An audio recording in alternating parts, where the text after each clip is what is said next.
Ajian Lampah Lumpuh. Jika sebut ajian yang satu ini, pasti langsung teringat oleh tokoh serial Saur Sepuh yakni Brahma Kumbara, Raja Agung Kerajaan Madangkara.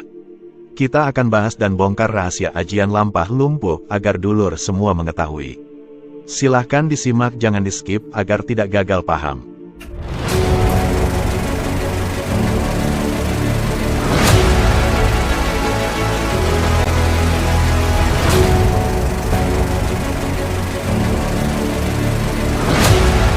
Salam rahayu buat saudaraku di bumi Nusantara tercinta ini. Semoga kita semua diberikan bagas waras, selamat dan lancar rejeki, dan selalu senantiasa menebarkan welas asih, rahayu sagung dumadi. Pada kesempatan kali ini, saya akan berbagi pengalaman sebagai tukar kaoro, yang tentunya selain channel ini untuk hiburan ada manfaat menambah wawasan buat saudaraku sekalian terkait kearifan lokal tentang keilmuan Jawa kuno. Selamat bagi saudaraku penggemar ilmu kejawen atau pecinta dunia spiritual dan supranatural yang telah menemukan channel ini, yang tertarik belajar tentang berbagai keilmuan Jawa kuno yang kita kupas disesuaikan dengan zamannya. Sebelum kita bahas, tentunya atas dukungannya jangan lupa yang belum subscribe untuk subscribe channel ini, dan klik like gambar jempolnya, dan silakan jika memberikan komentar, bahkan silakan share agar teman lain mengetahui, sehingga kita bisa saling tukar kauruh dan sinau bareng.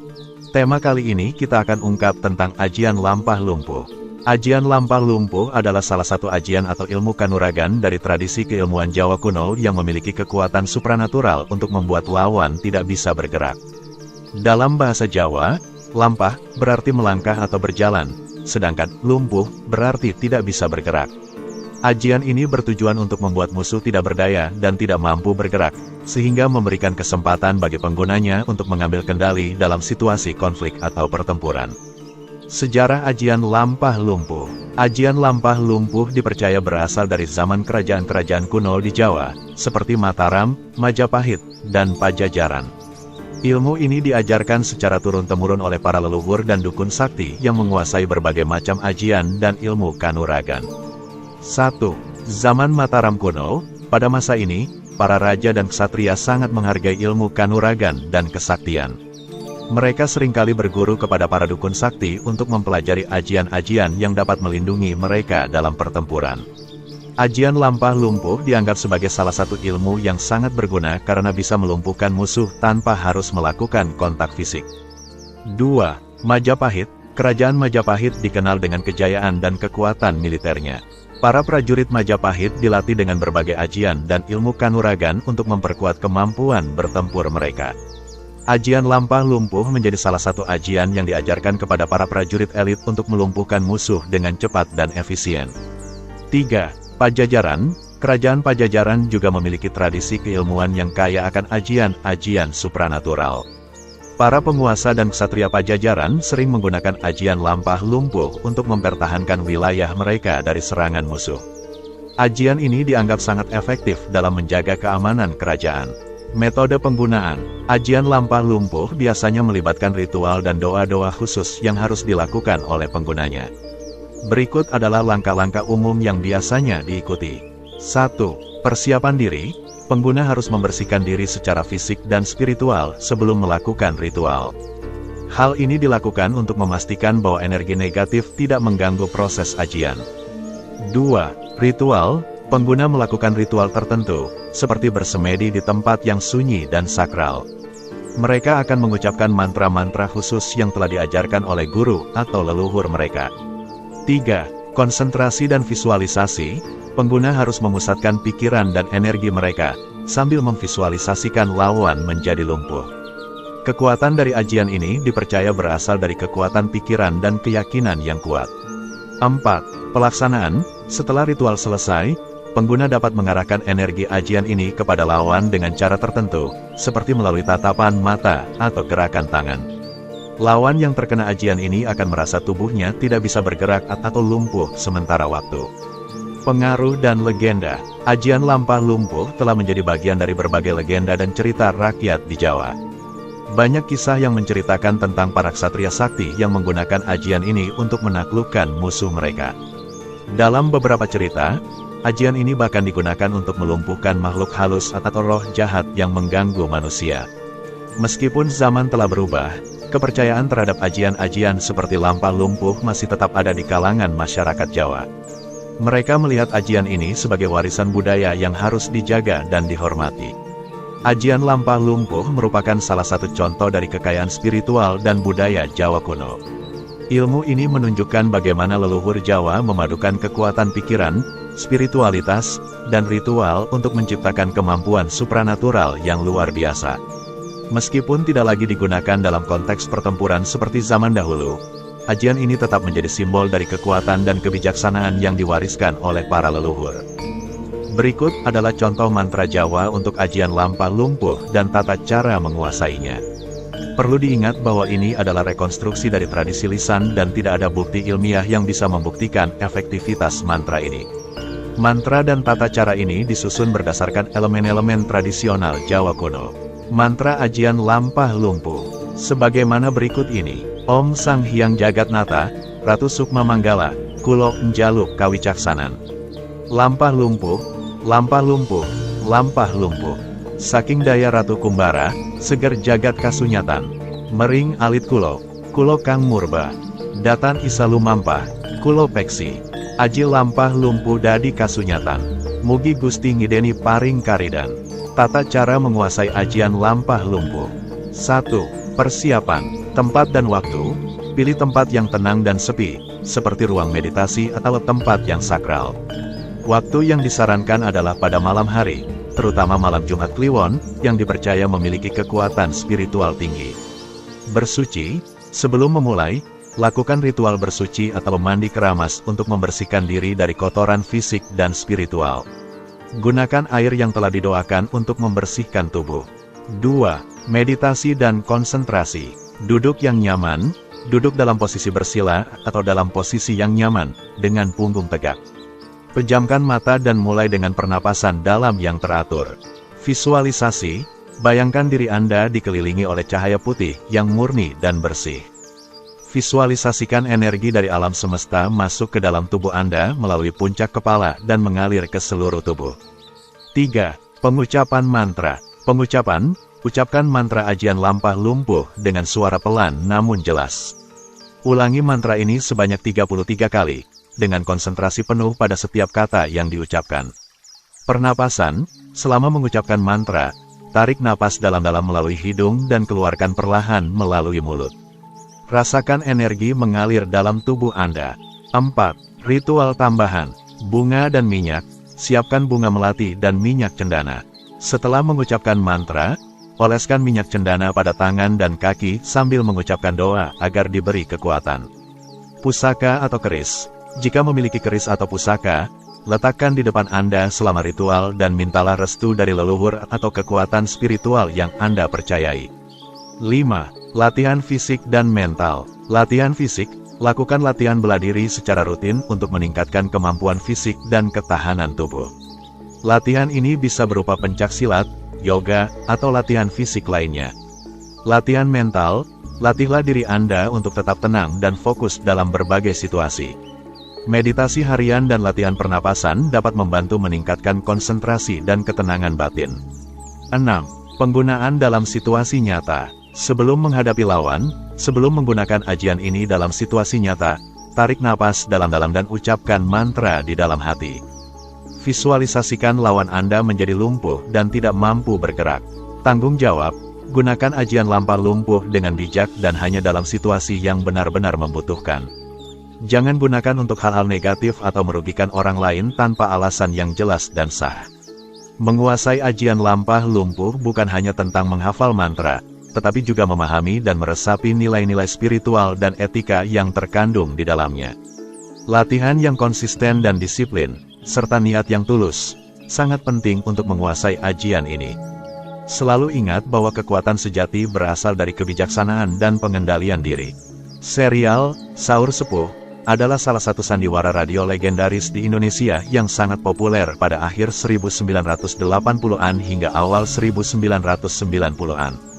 Serial sandiwara radio yang juga sangat sukses dan menceritakan petualangan Brahma Kumbara, seorang raja dari kerajaan fiktif Madangkara, yang memiliki berbagai ajian sakti, termasuk ajian lampah lumpuh. Hingga serial sandiwara radio ini diangkat di film layar lebar hingga sinetron. Dua tokoh tak terlupakan jika menyebut Brahma Kumbara, yaitu Ferry Fadly pengisi suara sandiwara radio dan Fendi Pradana tokoh yang memerankan film layar lebar sebagai Brahma Kumbara. Kisah Brahma Kumbara dan Ajian Lampah Lumpuh. Brahma Kumbara adalah tokoh utama dalam Saur Sepuh. Dia dikenal sebagai raja yang bijaksana, adil, dan sangat sakti. Berbagai ajian dan ilmu kanuragan yang dimiliki Brahma Kumbara menjadikannya sosok yang dihormati dan ditakuti oleh kawan maupun lawan. Ajian Lampah Lumpuh. Dalam serial Saur Sepuh, Ajian Lampah Lumpuh adalah salah satu ajian sakti yang dimiliki oleh Brahma Kumbara. Ajian ini digambarkan sebagai ilmu yang bisa membuat musuh tidak bisa bergerak, sehingga memberi keuntungan strategis dalam pertempuran. Penggunaan Ajian Lampah Lumpuh oleh Brahma Kumbara. 1. Pertempuran melawan musuh. Dalam beberapa episode, Brahma Kumbara menggunakan Ajian Lampah Lumpuh untuk melumpuhkan lawan-lawannya. Dengan hanya memusatkan kekuatannya dan mengucapkan mantra, Brahma mampu membuat musuh-musuhnya tidak berdaya dan tak bisa bergerak.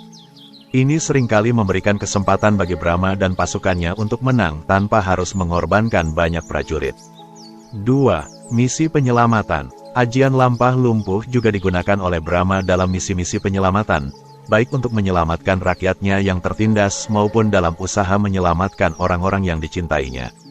Kemampuan untuk melumpuhkan musuh tanpa pertumpahan darah sangat membantu dalam misi-misi ini. 3. Pertahanan Kerajaan Madangkara. Sebagai raja, Brahma Kumbara seringkali harus melindungi kerajaannya dari serangan musuh.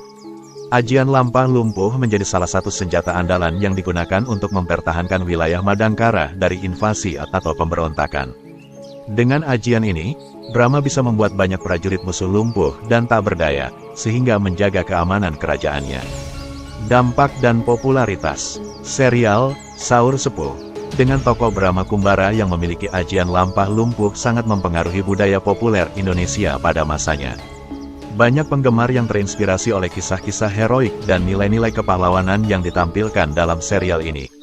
Ajian Lampah Lumpuh, bersama dengan ajian-ajian sakti lainnya yang dimiliki oleh Brahma Kumbara, menjadi bagian tak terlupakan dari folklore modern Indonesia. Kisah Brahma Kumbara dalam Saur Sepuh membawa ajian lampah lumpuh ke dalam kesadaran publik, menjadikannya simbol kekuatan dan keadilan. Penggunaan ajian ini dalam cerita memberikan gambaran tentang kebijaksanaan dan kekuatan yang seharusnya dimiliki oleh seorang pemimpin. Serial ini tidak hanya menghibur, tetapi juga mengajarkan nilai-nilai moral dan kepemimpinan yang baik kepada para penontonnya. Ajian lampah lumpuh adalah ajian dari tradisi keilmuan Jawa kuno yang dikatakan mampu membuat musuh tidak bisa bergerak atau lumpuh sementara waktu. Dari sudut pandang sains modern dan ilmu totok saraf atau akupuntur, ada beberapa cara untuk memahami fenomena ini. Pandangan sains modern. 1. Psikologi dan sugesti. Efek placebo dan nocebo. Salah satu penjelasan ilmiah untuk efek ajian lampah lumpuh adalah melalui psikologi. Sugesti yang kuat dari pengguna ajian dan kepercayaan yang mendalam dari lawan bahwa mereka akan menjadi lumpuh bisa menyebabkan kondisi psikologis yang membuat tubuh bereaksi sesuai dengan keyakinan tersebut. Hipnosis. Kemampuan untuk melumpuhkan seseorang bisa jadi mirip dengan teknik hipnosis, di mana pikiran seseorang dimanipulasi sehingga mereka merasa tidak bisa bergerak. 2. Reaksi stres dan ketakutan. Respons stres akut, ketakutan yang mendalam dapat memicu respons freeze, beku, dalam sistem saraf manusia, di mana tubuh menjadi lumpuh sementara waktu sebagai respons terhadap ancaman yang dirasakan. Ilmu totok saraf dan akupuntur. 1. Totok saraf. Stimulasi titik saraf. Dalam totok saraf, dikenal adanya teknik menekan atau memijat titik-titik tertentu pada tubuh yang dapat memengaruhi aliran energi dan fungsi saraf. Menekan titik-titik tertentu dapat menyebabkan relaksasi otot atau bahkan imobilisasi sementara. Pengendalian rasa nyeri, dengan menekan titik-titik saraf tertentu, praktisi totok saraf dapat mengurangi rasa nyeri atau membuat bagian tubuh tertentu menjadi mati rasa, yang bisa disalahartikan sebagai kelumpuhan. 2. Akupuntur, meridian dan aliran energi. Akupuntur adalah praktik pengobatan tradisional Tiongkok yang melibatkan penempatan jarum tipis pada titik-titik tertentu pada tubuh untuk merangsang aliran energi atau qi dalam meridian tubuh. Stimulasi ini dapat mempengaruhi fungsi organ dan sistem saraf. Penelitian ilmiah, beberapa penelitian menunjukkan bahwa akupuntur dapat meredakan nyeri dan menyebabkan perubahan dalam aktivitas otak dan tubuh, yang mungkin menjelaskan bagaimana penekanan atau rangsangan pada titik-titik tertentu dapat menyebabkan efek seperti kelumpuhan sementara. Integrasi perspektif. Meskipun ajian lampah lumpuh sebagai ajian supranatural tidak dapat dibuktikan secara ilmiah, prinsip-prinsip yang mendasarinya mungkin dapat dipahami melalui psikologi, reaksi stres, dan teknik pengendalian saraf atau akupuntur. Efek-efek yang dilaporkan mungkin merupakan hasil dari kombinasi sugesti kuat, respons psikologis terhadap ancaman, dan pemahaman tradisional tentang titik-titik saraf atau meridian energi dalam tubuh manusia. Dengan demikian, meskipun ajian lampah lumpuh memiliki akar dalam tradisi spiritual dan budaya, penjelasan ilmiah modern dapat menawarkan wawasan tentang bagaimana fenomena ini mungkin terjadi dan dipersepsikan oleh individu-individu yang terlibat. Ajian lampah lumpuh dalam konteks bela diri dapat dianggap sebagai teknik khusus yang dirancang untuk melumpuhkan lawan sehingga mereka tidak dapat bergerak atau bertindak. Dalam bela diri modern, konsep ini bisa disamakan dengan teknik yang menargetkan titik-titik vital atau saraf pada tubuh untuk menyebabkan ketidakmampuan sementara. Berikut adalah beberapa cara bagaimana teknik ini dapat dipahami dalam perspektif bela diri dan ilmu totok saraf atau akupuntur. Teknik dalam bela diri. 1. Targeting vital points. Kyushu Jitsu. Dalam beberapa bela diri seperti Kyushu Jitsu atau Dimmak, di bela diri Cina, ada teknik yang menargetkan titik-titik vital pada tubuh manusia, yang dikenal sebagai pressure points atau acu points. Menyerang titik-titik ini dengan cara yang benar dapat menyebabkan rasa sakit hebat, pingsan, atau bahkan kelumpuhan sementara. Serangan pada saraf.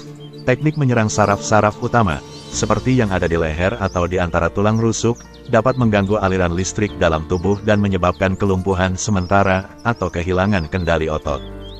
2. Joint locks and manipulations. Kuncian sendi. Banyak sistem bela diri, seperti Aikido, Jujitsu, dan Krav Maga, menggunakan teknik kuncian sendi untuk melumpuhkan lawan. Kuncian ini bisa sangat menyakitkan dan menyebabkan lawan tidak bisa bergerak atau melawan. Manipulasi sendi. Menggunakan teknik yang melibatkan manipulasi sendi dengan cara tertentu dapat menyebabkan lawan kehilangan keseimbangan atau kontrol atas anggota tubuh mereka. 3. Striking techniques. Serangan pada otot dan tendon. Beberapa teknik bela diri melibatkan serangan yang diarahkan pada otot dan tendon, yang bisa menyebabkan kejang otot atau hilangnya fungsi sementara. Penggunaan energi. Dalam beberapa aliran bela diri tradisional, seperti Tai Chi dan Qigong, ada teknik yang mengklaim bisa menggunakan energi internal, Qi, untuk melumpuhkan lawan. Meskipun ini sulit dibuktikan secara ilmiah, ada beberapa teknik yang mungkin bekerja melalui psikologi dan sugesti. Ilmu totok saraf dan akupuntur dalam bela diri. 1. Totok saraf. Penekanan titik saraf. Dalam ilmu totok saraf, penekanan pada titik-titik saraf tertentu dapat menyebabkan kelumpuhan sementara. Misalnya, menekan titik di bawah telinga atau di pangkal leher dapat menyebabkan kehilangan kesadaran atau fungsi motorik sementara. Pemblokiran aliran energi. Beberapa teknik totok saraf mengklaim bisa memblokir aliran energi atau Qi, menyebabkan tubuh kehilangan fungsi sementara. 2. Akupuntur. Stimulasi titik akupuntur. Teknik akupuntur yang tepat dapat menyebabkan perubahan signifikan dalam fungsi tubuh.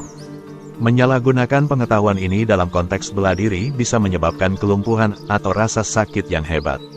Penggunaan dalam terapi.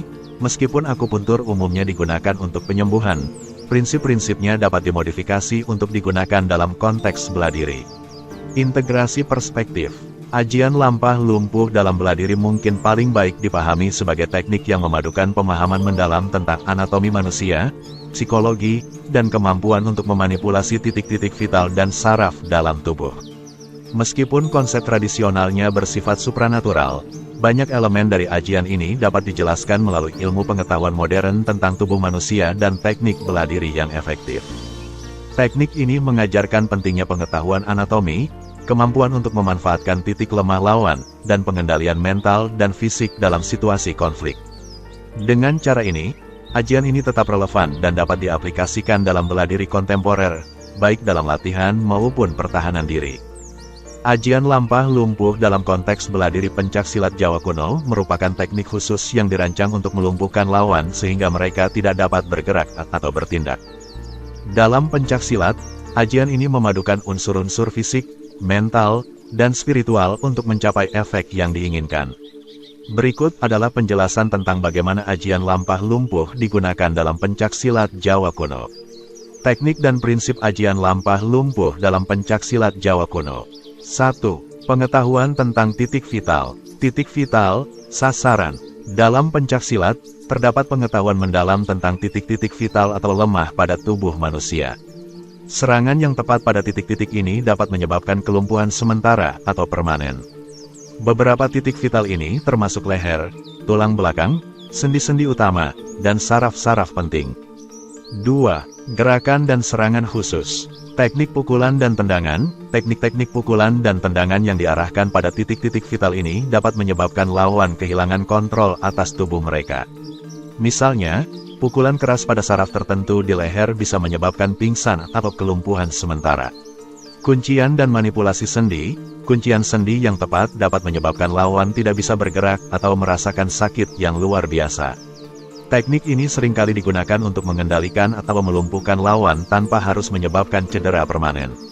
3. Kekuatan internal dan konsentrasi. Pengendalian napas, pernapasan. Teknik pernapasan dalam pencaksilat sangat penting untuk meningkatkan konsentrasi dan energi internal, sering disebut sebagai tenaga dalam atau Qi. Dengan mengendalikan napas, seorang pesilat dapat memusatkan energi mereka untuk menyerang titik vital lawan dengan lebih efektif. Meditasi dan konsentrasi. Penggunaan meditasi dan konsentrasi untuk mengarahkan energi internal ke dalam serangan. Teknik ini seringkali melibatkan visualisasi dan mantra untuk meningkatkan fokus dan kekuatan serangan. 4. Latihan mental dan spiritual. Mantra dan doa. Dalam tradisi pencaksilat Jawa kuno, ajian seringkali dilengkapi dengan mantra atau doa khusus yang harus diucapkan sebelum atau selama teknik dijalankan. Mantra ini dipercaya dapat membantu memusatkan pikiran dan energi, serta meningkatkan efektivitas serangan. Kebijaksanaan dan pengendalian diri. Penggunaan ajian ini tidak hanya memerlukan keterampilan fisik, tetapi juga kebijaksanaan dan pengendalian diri. Seorang pesilat harus tahu kapan dan bagaimana menggunakan ajian ini secara bertanggung jawab. Penerapan dalam pertarungan. 1. Pertahanan diri. Situasi darurat. Ajian lampah lumpuh seringkali digunakan dalam situasi darurat di mana pesilat menghadapi ancaman serius. Dengan melumpuhkan lawan, pesilat dapat menghindari bahaya tanpa harus menyebabkan kerusakan permanen. Kontrol lawan. Teknik ini juga digunakan untuk mengontrol lawan dalam situasi di mana membunuh atau melukai parah tidak diinginkan, seperti dalam pengawalan atau penjagaan keamanan. 2. Pelatihan dan pembelajaran. Latihan intensif. Pelatihan ajian lampah lumpuh memerlukan latihan intensif dan dedikasi. Pesilat harus menguasai teknik dasar pencaksilat sebelum belajar ajian ini. Pembelajaran dari guru. Ajian ini biasanya diajarkan oleh guru atau master pencaksilat yang memiliki pengetahuan mendalam tentang teknik dan prinsip-prinsip yang mendasari ajian ini. Pembelajaran seringkali dilakukan secara pribadi dan memerlukan hubungan yang kuat antara guru dan murid. Ajian lampah lumpuh dalam teknik bela diri pencaksilat Jawa kuno adalah kombinasi dari pengetahuan anatomi, teknik fisik, dan kekuatan mental serta spiritual. Meskipun konsep ini memiliki akar dalam tradisi supranatural, banyak elemen dari ajian ini dapat dijelaskan dan diaplikasikan dalam konteks bela diri modern. Dengan memahami dan menghormati warisan budaya ini, pesilat dapat memanfaatkan teknik ini untuk melindungi diri dan orang lain secara efektif. Kesimpulan bahwa ajian lampah lumpuh bukanlah suatu ilmu khayalan, melainkan teknik yang dapat dipahami secara ilmiah, menekankan pentingnya pemahaman dan pengetahuan agar ajian ini dapat dimengerti dan dikuasai dalam versi kuno maupun modern. Berikut adalah beberapa poin penting yang mendukung kesimpulan ini. Kesimpulan ajian lampah lumpuh. 1. Pemahaman anatomi dan fisiologi. Ajian lampah lumpuh melibatkan pengetahuan mendalam tentang anatomi manusia, khususnya titik-titik vital dan jalur saraf. Dengan menyerang titik-titik ini, efek kelumpuhan sementara dapat dijelaskan secara ilmiah melalui gangguan pada fungsi saraf dan aliran darah. 2. Teknik bela diri yang terbukti. Banyak teknik dalam bela diri, seperti pencaksilat, menggunakan serangan pada titik-titik vital, kuncian sendi, dan manipulasi saraf yang serupa dengan konsep ajian lampah lumpuh. Teknik-teknik ini telah terbukti efektif dalam situasi nyata dan didukung oleh pengetahuan ilmiah tentang tubuh manusia. 3. Pengendalian mental dan konsentrasi. Kekuatan mental, konsentrasi, dan pengendalian napas memainkan peran penting dalam meningkatkan efektivitas serangan. Penggunaan meditasi, visualisasi, dan teknik pernapasan dalam bela diri modern dapat membantu pesilat mencapai fokus dan kekuatan yang diperlukan untuk menggunakan ajian ini. 4. Manfaat psikologis dan sugesti. Efek psikologis dari sugesti dan kepercayaan yang kuat terhadap ajian ini dapat menyebabkan lawan merasakan efek kelumpuhan. Fenomena ini dapat dijelaskan melalui prinsip-prinsip psikologi seperti efek placebo dan nocebo. 5. Praktik totok saraf dan akupuntur. Prinsip-prinsip totok saraf dan akupuntur menunjukkan bahwa penekanan pada titik-titik tertentu pada tubuh dapat menyebabkan perubahan signifikan dalam fungsi tubuh, termasuk kelumpuhan sementara. Pengetahuan ini dapat diaplikasikan untuk memahami dan menguasai ajian lampah lumpuh. Pengetahuan dan latihan yang diperlukan. 1. Belajar dari guru yang berpengalaman. Untuk menguasai ajian lampah lumpuh, penting untuk belajar dari guru atau master bela diri yang memiliki pengetahuan mendalam tentang teknik dan prinsip-prinsip yang mendasari ajian ini. Pembelajaran seringkali dilakukan secara pribadi dan memerlukan latihan yang intensif. 2. Latihan fisik dan mental. Menguasai ajian ini membutuhkan kombinasi latihan fisik dan mental. Latihan fisik termasuk penguasaan teknik-teknik serangan, kuncian, dan manipulasi sendi. Latihan mental mencakup meditasi, konsentrasi, dan pengendalian napas. 3. Pemahaman ilmiah. Menambah pemahaman tentang anatomi manusia, fisiologi, psikologi, dan prinsip-prinsip totok saraf dan akupuntur dapat membantu dalam mengaplikasikan ajian lampah lumpuh secara efektif. Pengetahuan ilmiah ini memberikan dasar yang kuat untuk memahami bagaimana teknik ini bekerja. Kesimpulan akhir, ajian lampah lumpuh adalah kombinasi dari pengetahuan tradisional dan ilmiah yang dapat dipahami dan diaplikasikan dalam konteks bela diri modern. Dengan memahami dasar-dasar ilmiah di balik teknik ini dan melatih secara intensif, pesilat dapat menguasai ajian lampah lumpuh dan menggunakannya untuk pertahanan diri. Warisan budaya ini, yang dipadukan dengan pengetahuan ilmiah, menunjukkan bahwa ajian ini bukanlah khayalan, tetapi teknik yang nyata dan dapat dipelajari. Dengan mengupas tentang ajian lampah lumpuh, diharapkan konten video ini bisa memberikan wawasan pada saudaraku sekalian. Sehingga mengetahui ajian lampah lumpuh dengan cara pandang yang berbeda yang selama ini kita dengar dan ketahui, sehingga bisa lebih ilmiah, tidak lagi berpikir primitif hayalan halu seperti kisah imajinasi sebuah adegan mengeluarkan ajian dalam film atau sinetron. Terima kasih atas perhatiannya. Semoga channel ini makin berkembang selain sebagai hiburan juga menjadi tempat edukasi dan informasi yang mengupas hal spiritual dan supranatural. Salam sukses, sehat dan lancar rejeki. Semoga kita semua selamat, selamat, damai sejahtera selalu. Rahayu.